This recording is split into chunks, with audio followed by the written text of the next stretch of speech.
Hey, everybody, how are you? And happy Wednesday. And here is my friend, Michael Tighe. I am so glad to have him here from clearly snowshoe territory. If we look up in the left side of his screen, I see a little snowshoe. And is that bear spray up on the mantle?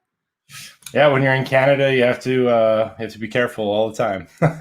So we might get interrupted by a bear, which we would think is cute from here, but probably not you. Let me tell you guys who Michael is and why I am so thrilled to be connected with him, both personally and for purposes of sharing in this group. Michael's been in the computer design, engineering, programming, developing, online marketing, you name it, space around computers since he was 16 years old.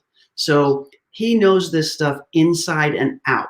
And the big thing is he's created a company that has grown over time, slowly and methodically and profitably, without panicking to grow to a massive scale, without clawing after customers, because he attacks this and has always wanted this to be what he calls a soulful and intentful company, and maintain and keep his alignment and his soul as he's doing that. And I know a lot of us in this group are trying to do exactly the same thing in our businesses. We've recognized that there is a better way to do business. And what I love about Michael is that he's done that.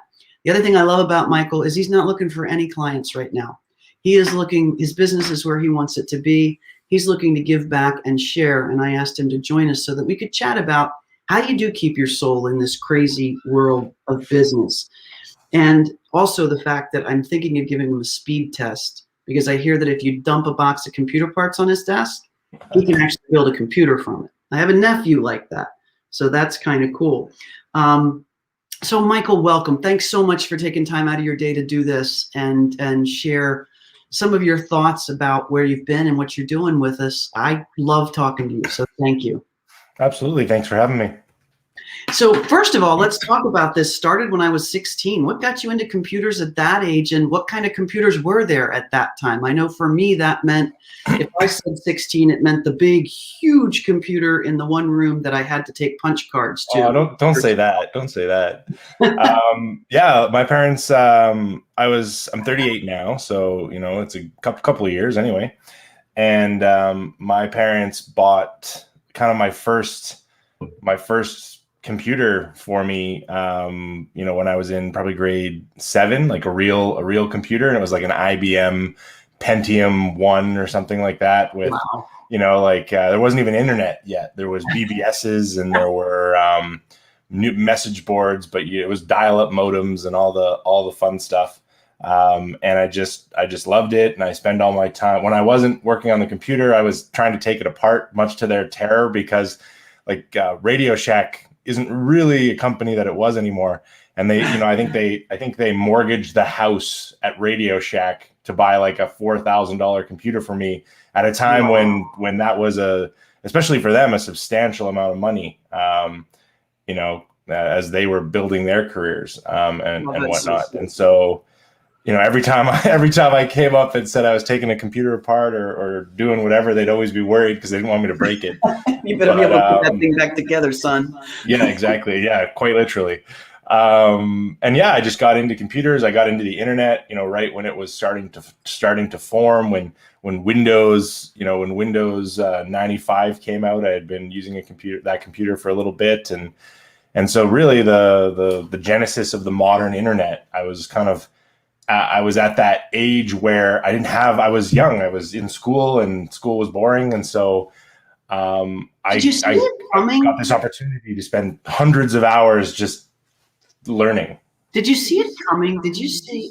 I remember being, I think I'm echoing back in your world. Maybe turn the volume down a little. How's that? There we go. Better? Not quite yet. Nobody wants to hear me that much. There, that's better. It's gone. Okay, perfect. Yeah. But I remember when this all started coming up, and this may actually be before your time as well. I had no insight into what was coming with the internet. Like, we were working on green screens, having message groups, but that was it. So did you have insight into what it was going to become? Did you have any concept of where we'd be today? I actually think the fact that I didn't was almost the best part, because it's kind of like that childlike wonder and that childlike delight to just explore something. And and that, that's almost what I'm sad about now, is there was that period of time when I didn't have a career and I didn't have a job, and this wasn't how I made my living or supported my wife and myself, and it was just about discovery and just this new medium. Right. This new medium where you could create and you could do anything that you wanted in an inherently unfriendly environment where there's nothing, and you could just figure it out. And so that's how I learned. It takes a special mind. That would have made me crazy. Like, you basically dropped in the middle of the ocean and didn't just need to build a raft. You had to find the stuff to build the raft. So basically, yeah. And there was a lot of like older, this was before like online games and online toxicity. Like, there really wasn't that kind of stuff back then.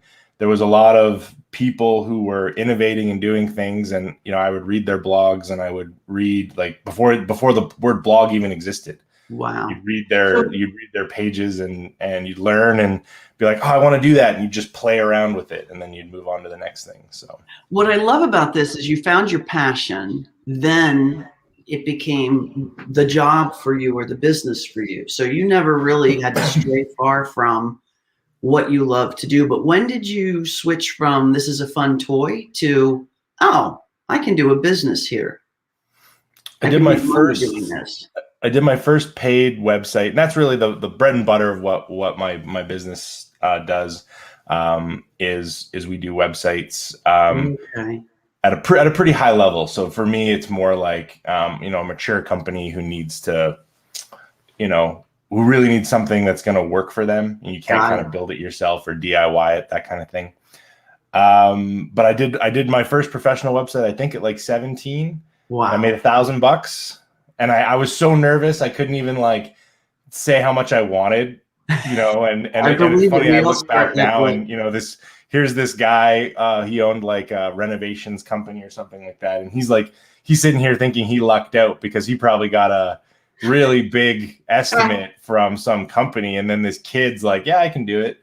My dad's like standing at the front door of my house talking to this guy, and we do a deal, and it was like $1,000 was unheard of when I was working at Pizza Hut as a dough master, making 900 pizza dough crust. How long did you spend on that first website? Just curious. Oh, I don't even know. Like, it was back then I didn't even understand the value of time. Yeah. Well, that's kind of what I'm trying to point out. It was just fun for you. So you were actually getting paid to have fun. Yeah. It was just an experience where I could, and I had like by that time I had a little digital camera, like a horrible, like low quality digital camera. So I was taking photos, and my dad would drive me to the business, and I'd get some photos, and I'd be Photoshop, like back when like Photoshop was in version 2 or 3, photoshopping and using, blending designs, and then doing basic programming to put together a web page, and that was he got his value. So it was my first happy customer. I love it. All right. So today you're a guy, 38 years old, who still incredibly young, but has learned the lessons to, I want to do more with this company than just make money building websites. And a lot of it has to do, like, what really struck me when we talked was how you talk about and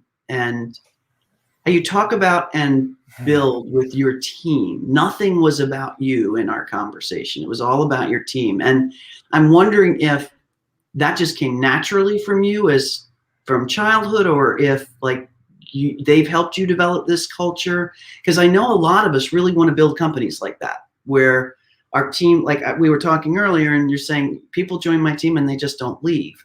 And that's like over 10 years, folks. So, a retention of 100% is amazing, as we all know. And I just like to know kind of what your secrets have been on that. I firmly believe that everyone on this planet should work a service-based job for at least 6 months, and the planet would be a better place. Talk about that because I worked like 13 or 14 jobs. I started working pretty young, not because I needed to, but just because I enjoy work. It's something I Yeah. actually realized last year. It's like, I enjoy work. I'm not gonna, I need other things in my life, but I legitimately like to work. Yeah, but it's not because I need to do something I like. I'm already doing something I like. I want to do other things I like. Exactly. I've worked in bottle depots. I've worked at McDonald's. I worked at Pizza Hut. I worked in computer stores. I worked at daycare, or like cleaning a daycare was my first job with one of my best friends. His mom owned a daycare, and I got paid a bunch of money to clean. And I bought my mom a necklace with my first paycheck. Oh, that's so sweet. But yeah, I've worked so much, and I've been screamed at and yelled at and disrespected and called all manner of things. And I've seen and met just about every personality type out there, selling someone else's, selling computer equipment.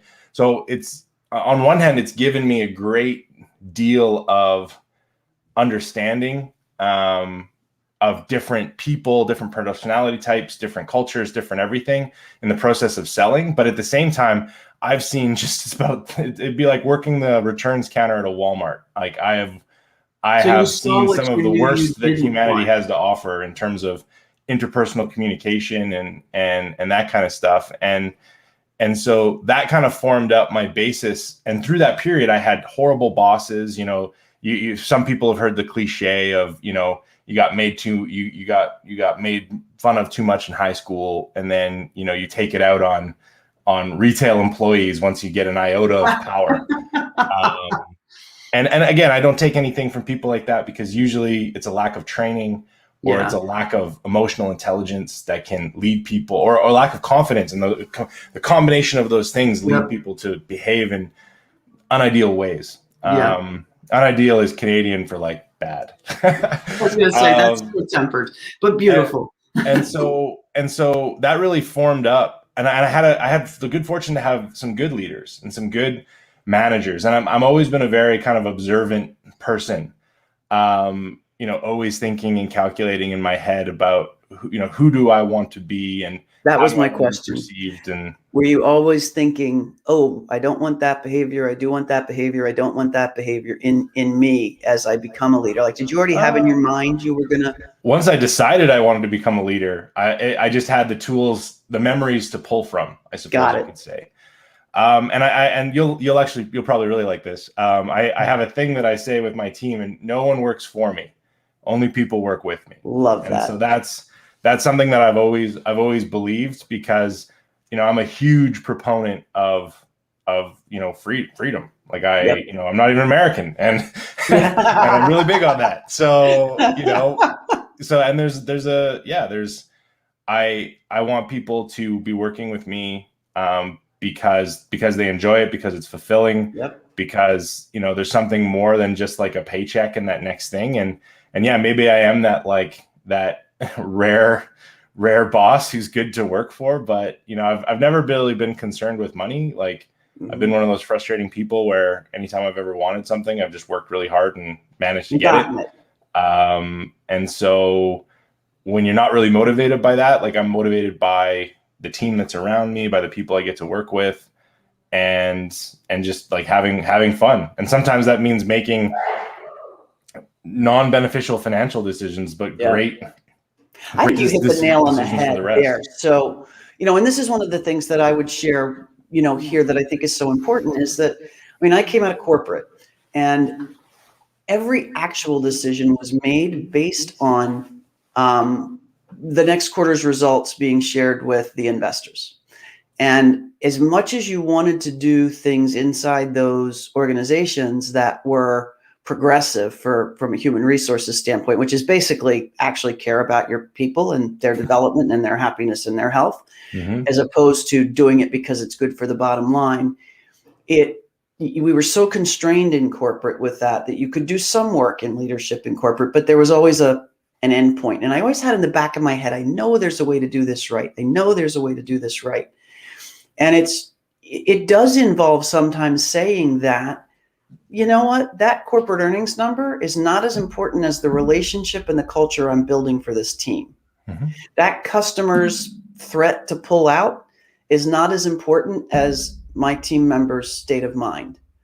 Those kind of decisions are, I think, the thing that define The difference between a truly heart-centered, soul-based entrepreneur and someone who says they're a heart-based entrepreneur is when push comes to shove, are you making the decisions that are best for the relationships and the people, still being mindful of your bottom line. I'm a CFO. Mm-hmm. I'm going to always be mindful of my bottom line. You're not going to pay for stuff you don't get and all of those things, but making it a place people want to be, that to me is the big determinant. If people want to be where they are with you and you can provide what they need for development, if those two things jive, they'll stay with you forever. And if you can't provide the thing that would develop them, in my opinion, you should be preparing them for a place where they can develop that. Yeah, absolutely. Again, everything to me, everything has a beginning, a middle, and an end.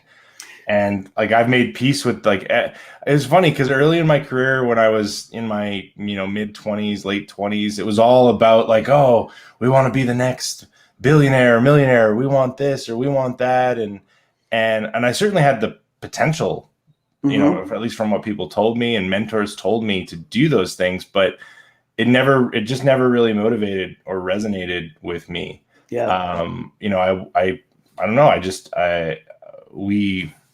We grew and we built up the business really kind of slowly and organically and naturally, and it wasn't without its trials and tribulations, but we just really focused on just a different measure of what success was. And it's only in the past couple of years that I've actually been truly at home with that. I was always kind of at odds with like, I'm not doing what, you listen to like Gary Vaynerchuk, or you listen to like some of these go-getters, and they're motivating and they're inspiring, and I take nothing from them, but there's just a part of me that just wasn't interested in trying. And you knew that. You recognized it. It sounds and now I'm trying to figure out what, how to do more and how to get engaged online more, because we've always had work. We've always invested our time. I'll tell you something really funny. We've built a successful company, and we do no social media posting. We do no social media whatsoever. Maybe 5 posts a year. I'm lucky I found you. We've never not had work, and that's just done by like being of service, being of use. My number one. Do you want to guess what my number one marketing tool is? Well, I was going to say referrals, but the way you asked that, I'm guessing that's not it.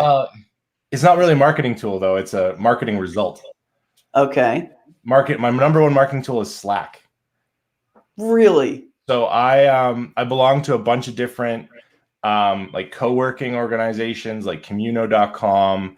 I belong to a local here in Calgary where I live, a local company called Work Nicer, and people. It's like co-working spaces and just fun, dynamic, modern versions of what work can look like. And is it mostly startups in those, or early stage companies? Startups, there's big companies. You'd be amazed. And all I do is people post, and I just talk to people. I don't like because you think about the common like LinkedIn engagement, right?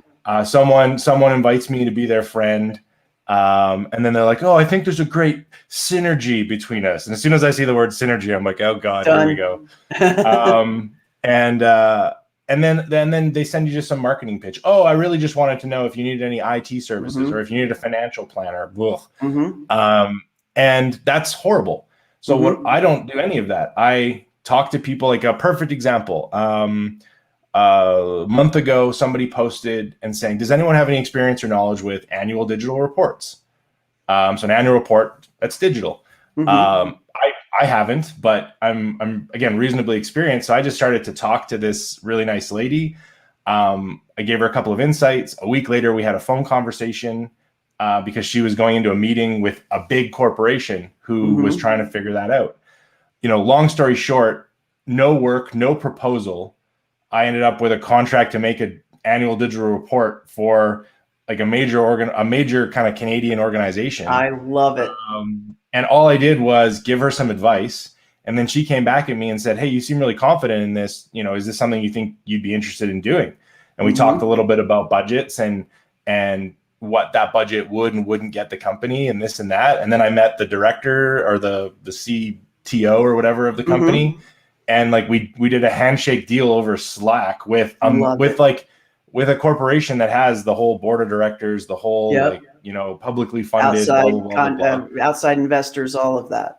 And yeah, we kind of broke through that because there was a good cultural fit, and because, you know, and all I did was just help someone with no strings, no asks, no, I just, and that's how, you know, when we joined Communo.com, for example, we made over $100,000 off that platform, just off of Slack, building relationships on Slack. Someone posts a technical question, someone posts for advice, and then, you know, a couple people see me being really active, and then, you know, maybe I meet with them, and then suddenly, you know, our phone's ringing. So just literally being a good, helpful human is my marketing strategy. You know, that it requires no money. Yeah, it doesn't require any money. And this is why I think, you know, one of the reasons I think we hit it off so well is that one of the things I realized is that for my services as well, there's not a sales call, because you're going to know me for some period of time. And then at some point you're going to go, oh yeah, it might make sense to work with Pam, because that's what I do. I just answer the questions as they come up without pitching. What's been interesting is in building this Facebook group, I'm really just trying to build a community where we can share these kind of conversations. Mm-hmm. What's really interesting is that as we reach out to people, we kind of identify cool people and see if they want to join. There is so much crappy sales going on Facebook that there's a portion of these folks that just basically go, no, I know it's a sales pitch. And the truth of the matter is there's not really a sales pitch anywhere in my stream of things. What was my first question to you? When you reached out to me about your group, the first thing I replied back is like, if this is some weird way to sell me something, I'm not interested. I totally appreciate your hustle, but I'm just not interested. And then, you know, and then that's what prompted a quick conversation between us for 15 minutes. And, you know, we just, you know, you let me talk, which I guess worked out. But then this, what's so cool about this is this community I now see happening in this community, what you just described on Slack with the co-working community is sometimes people will hire you, sometimes they won't, but that's not the point. The point is you're willing to come on and just share a bunch of information that's helpful. And this in particular, I think it's just so good for us to reinforce when a business can succeed and be profitable with this soulful relationship building approach. It really does work. It takes some patience, but it's also a lot more fun because you get to meet cool people along the way and define who gets to come into your inner circle kind of thing, which I just love. Yeah, absolutely. Very cool. So the marketing plan is in the community, but what's that? I haven't been super involved in commenting, but I've been reading, and I need to. Typically on the internet, you call people like me a lurker.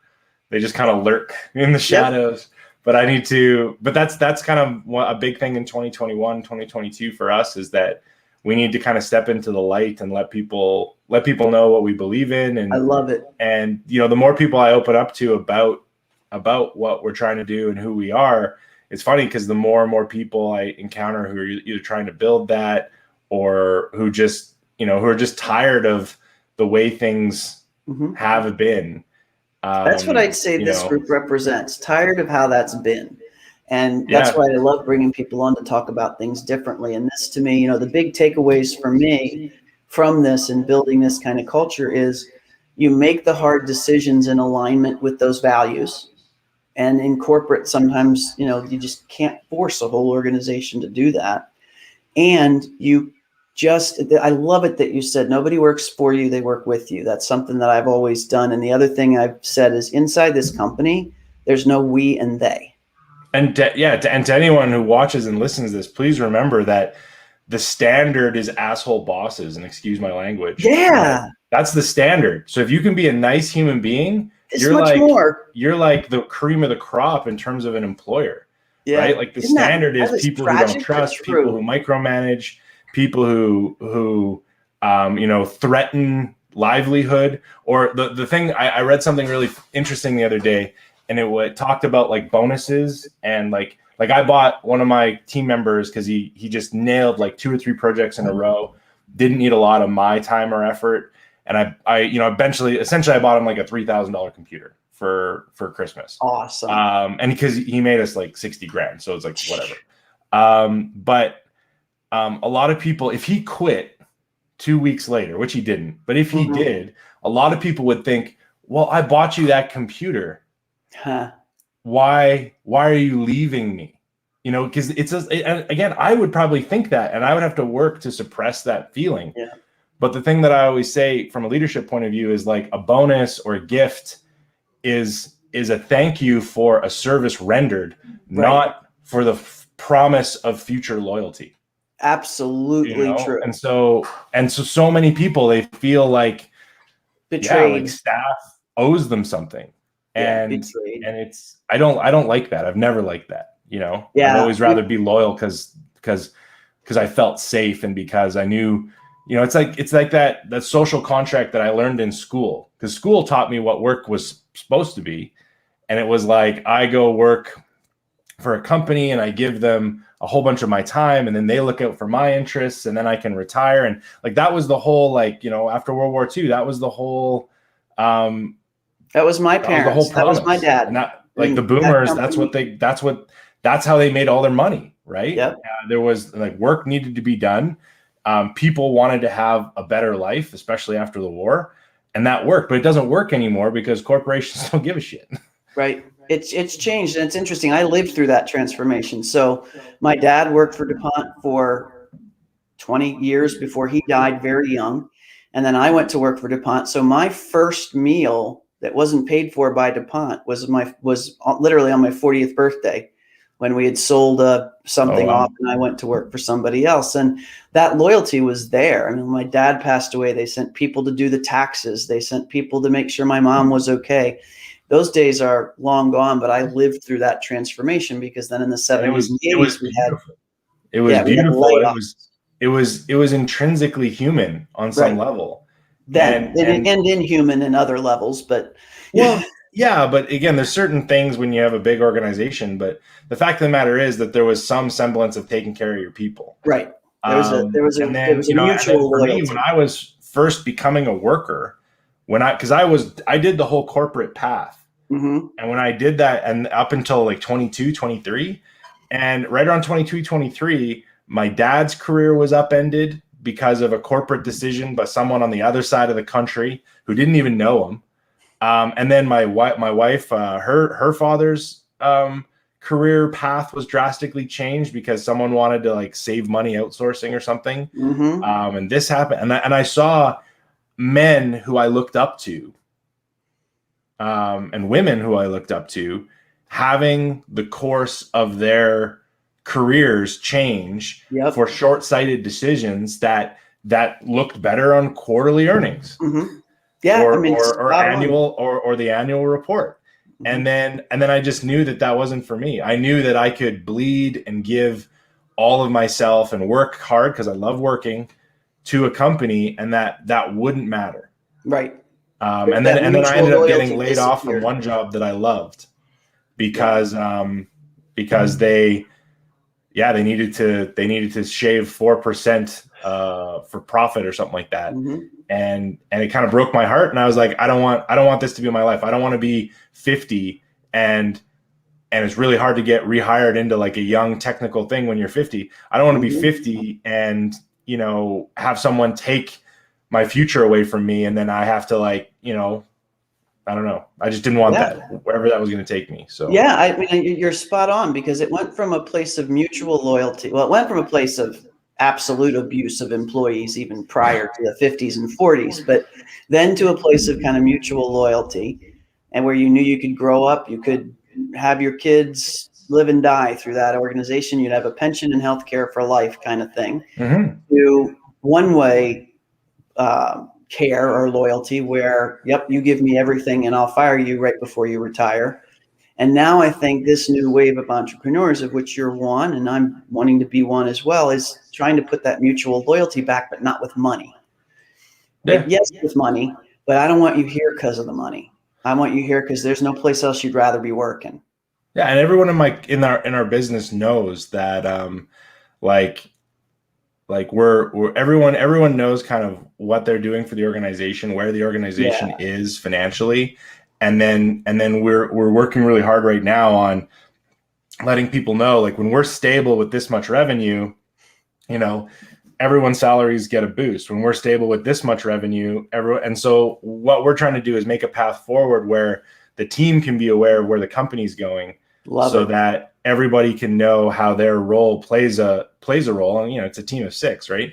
So everybody's efforts play a role in how we succeed. And they understand that role. So because that's one of the big things too, is when people understand what their cog in the wheel is doing, all of a sudden everything changes. If all you think is you're doing this all day, you don't understand the context of it. There's no way to be engaged with that company culture. Yeah. But if when you do this guy's going like this, and this guy's going like this, and all of a sudden these things are happening. And if you stop turning your wheel, it falls apart. That's when you feel valuable. And keep in mind that this doesn't work for all employees and all people. There's a lot of people out there who have their guard up and who are out for kind of number one. They want them and their family to be taken care of. They just want the most money, or they want, and sometimes people like that, will be like, hey, maybe there is something more, but it's not up to me or us as leaders or employers to convince them of that. It's just to show them my version of doing something. Yeah. And I always say, like, I'm not here to take anything from anyone or convince anyone to work with us. It's just, bingo. This is who we are. This is how we are. If this gels with who you are and what you would like, and we've attracted a group of people who wanted to do interesting, meaningful work that aren't, primarily just income oriented. Right. Income is important. Don't get me wrong. Mm-hmm. But so we found people who, we like almost once a week we head home early, like Fridays are chill days, and we start every day at 10 and we end around 5 or 5:30.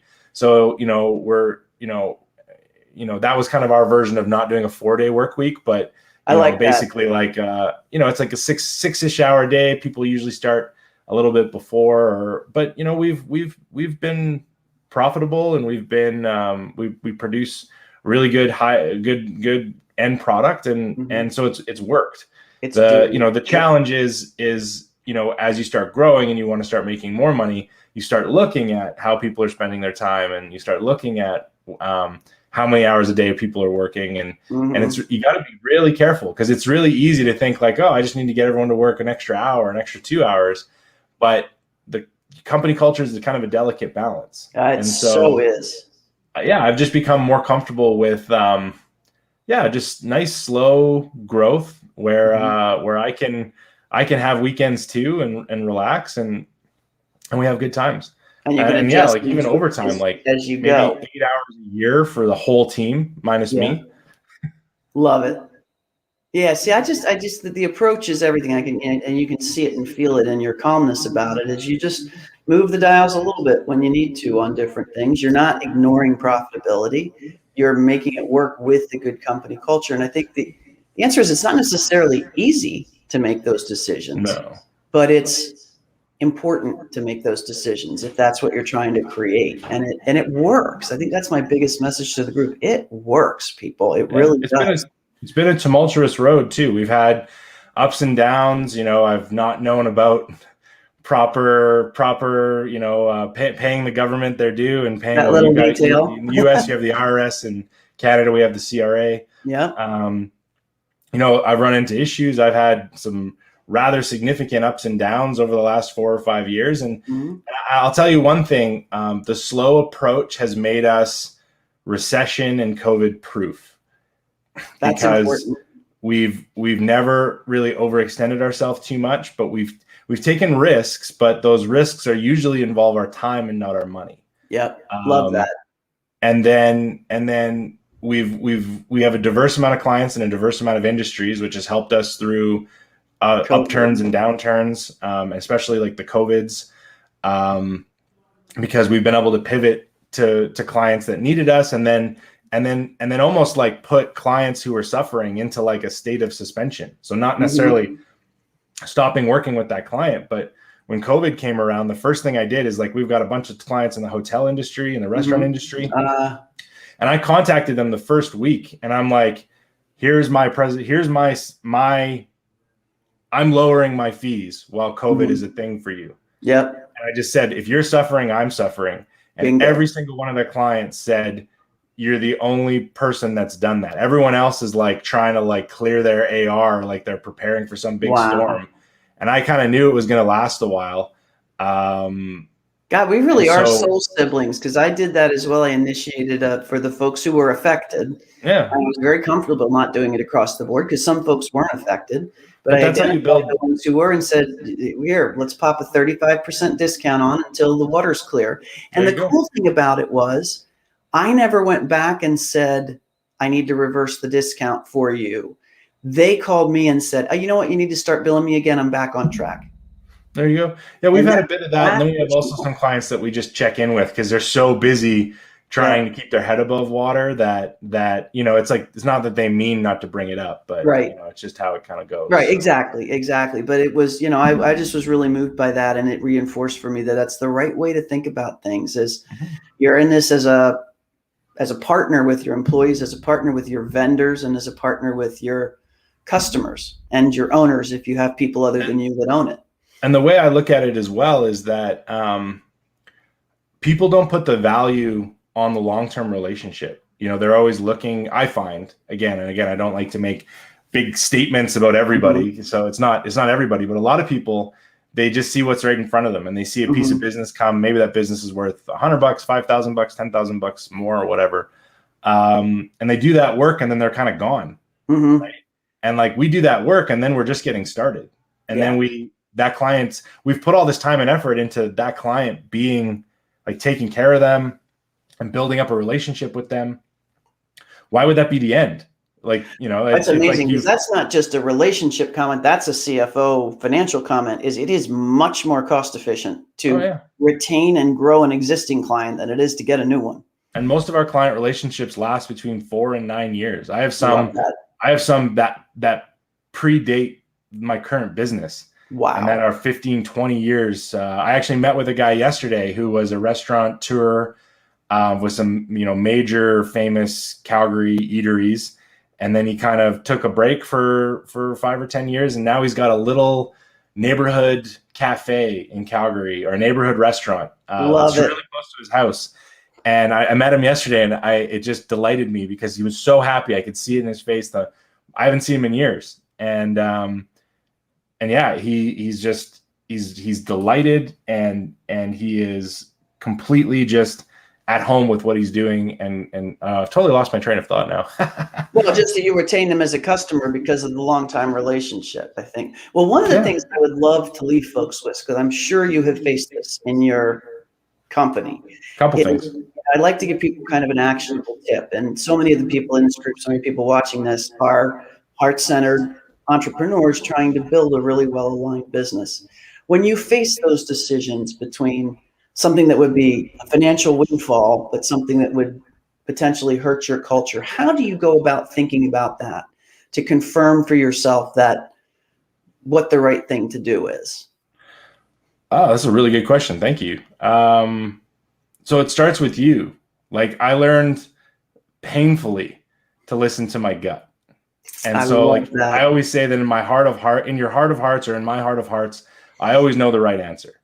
It's just what interference is arguing against the right answer.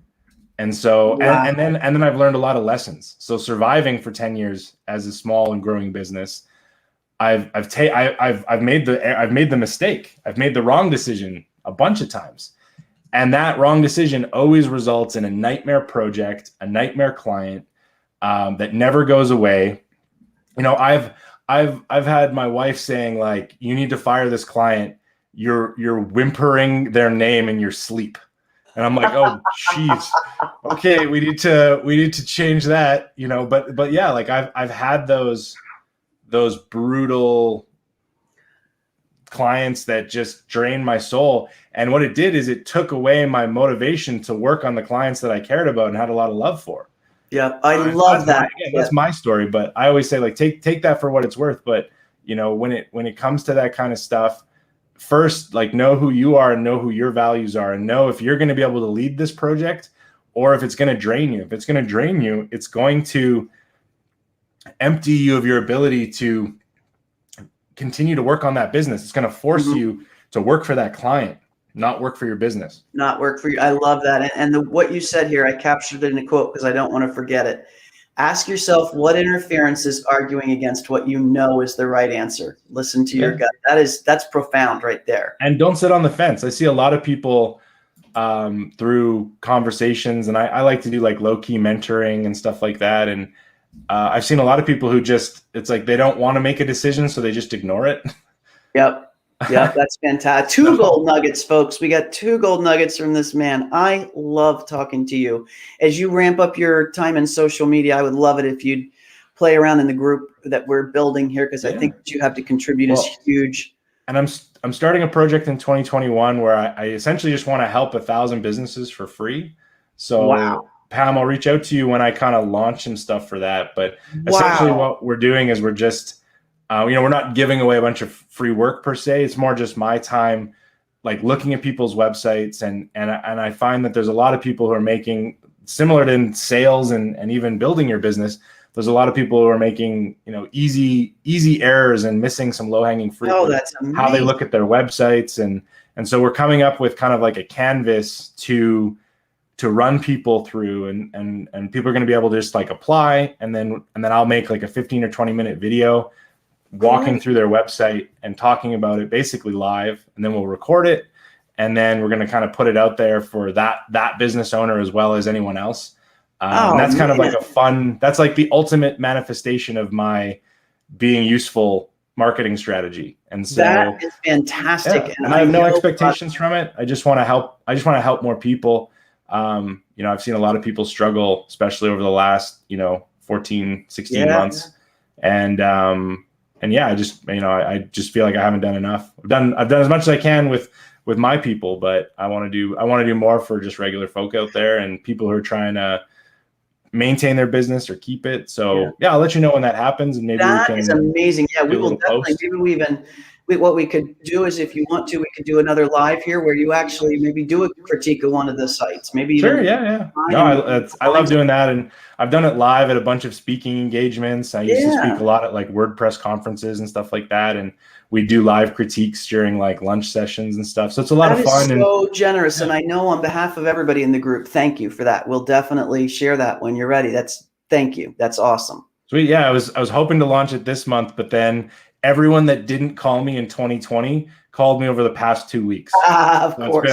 It's been mental. Of course. Yeah, I've been having the same thing. There's something going on. Mercury in retrograde's doing weird things, like it's actually dropping people out of the sky, which is kind of awesome. I'll take it. Yeah, me too. So it is awesome to see you again. Thanks so much for doing this. Everybody, if you have questions for Michael, drop them in the comments and tag him. And I'm sure he'll jump in when I urge him to, when I make him get in social media. I will make a point in my calendar to take a peek this week. That's awesome. Thank you so much, everybody. I will see you again tomorrow. Happy hump day, as they call it. And hope this helped break things up a little bit for you. Thank you so much, Michael. Thanks, Pam.